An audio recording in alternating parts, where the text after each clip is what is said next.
স্বরাষ্ট্রমন্ত্রী এবং পররাষ্ট্রমন্ত্রী ওই দুইজনে হলো ওনাদেরকে চুরি পরিয়ে রাখা দরকার।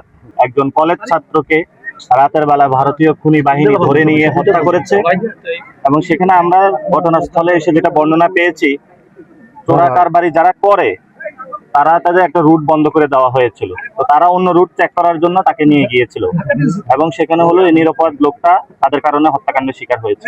আমরা এই বক্তব্য হলো ওনাদের ফ্যামিলি থেকে পেয়েছি।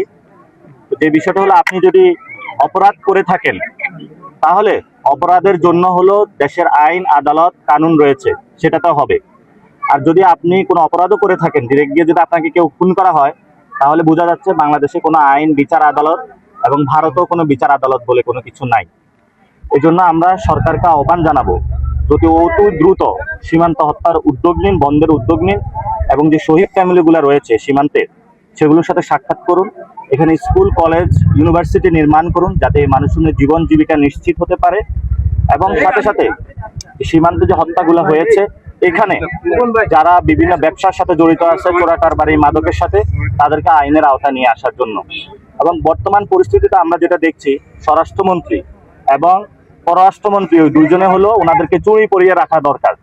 ওনারা কোনো স্টেটমেন্ট নাই, কোনো বক্তব্য নাই, ওনাদের কোনো উদ্যোগ নেই। এই জন্য সরকার নাগরিকদের নিরাপত্তা দিতে পুরোপুরি ব্যর্থ হচ্ছে।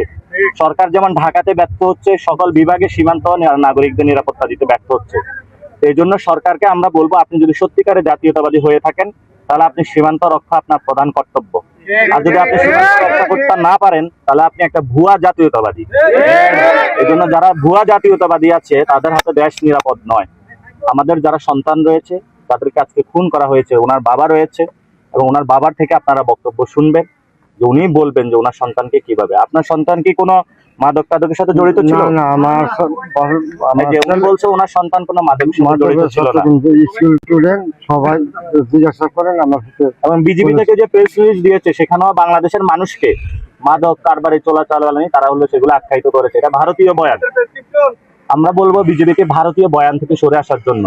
আগে যখন ছিল পিলখানা হত্যাকাণ্ডের আগে, তখন হলো বিএসএফ মারা যাইতো। সে বড়াই বাড়ির যে যুদ্ধ হয়েছিল সেটা আমরা জানি। এখন হলো পিলখানা হত্যাকাণ্ডের পরে এই বাহিনী মেরুদণ্ড ভেঙে দেওয়া হয়েছে।